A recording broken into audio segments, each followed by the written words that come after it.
자, 이제 비교 가능성이 조금 중요하겠네. 이게 비교 가능성이다.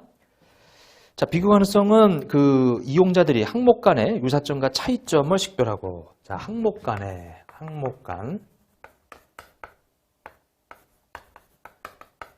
유사점과 이 차이점, 항목 간의 유사점, 이 차이점, 이제 그걸 우리가 이 식별하고 이해할 수 있게 하는 그런 것을 우리는 이 비교 가능성이라고 하는데, 여기 항목 간이라고 하는 것은 두 가지, 적어도 두 가지 이상이 필요한 거예요. 적어도 두 가지 이상 필요한 거예요.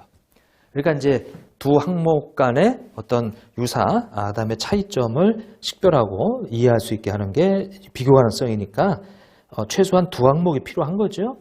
근데 이제 요거하고 이 비교하셔야 될 게 거기 이제 일관성이라고 하는 것과 통일성이라고 하는 거 이렇게.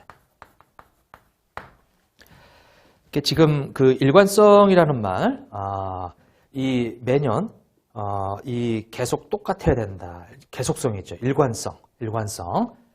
근데 이제 이 일관성은 두 항목 간의 유사 차이점이 아니고 한 항목이 만약에 이번 연도에 정액법이면 내년도에도 정액법, 그 다음에도 정액법. 그래야 이게 일관성이 있는 거지, 이게. 그러면 이 일관성이라고 하는 것은 수단이에요. 일관성이라고 하는 것은 수단이지.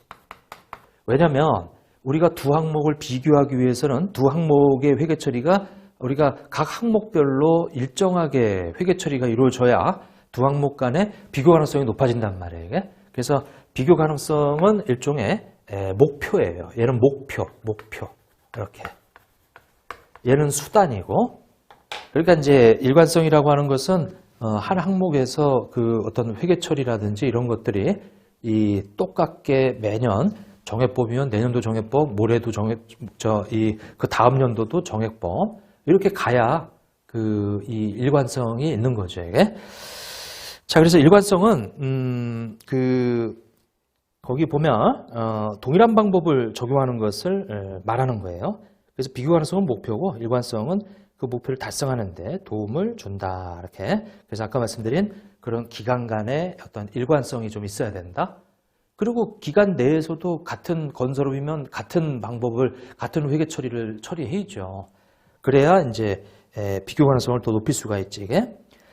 자, 비교 가능성은 통일성이 아니다. 통일성도 또 비슷한 말인데 이게 지금 요거하고 일치되는 말이 아니에요.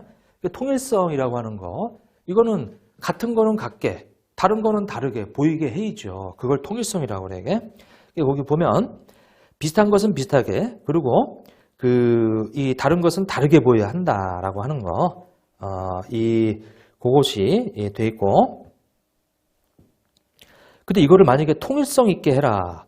거기 비슷하지도 않은 것을 비슷하게 보이고 그냥 통일시켜서 똑같이 회계 처리를 만약에 한다라고 하게 되면 그거는 이 비교 가능성의 원래 의미가 아니에요. 그래서 일단 여러분들은 비교 가능성은 일관성과 통일성과 같은 말이 아니다. 다만 일관성은 비교 가능성을 높이기 위한 수단이 될 수 있다.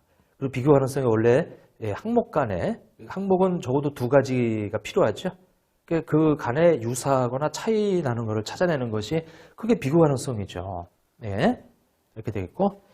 그거 좀 비교를 좀 해놓으시고, 그리고 거기 그 밑에 진하게 칠해지는 거 보면 동일한 경제적 현상에 대해서 대체적인 회계 처리 방법이 허용되면 비교 가능성이 감소하죠. 그러니까 똑같은 경제적 현상에 대해서 이 대체적인 회계 처리 방법이 많으면 좋은 게 아니에요. 많으면 비교 가능성이 떨어져 버리거든, 이게.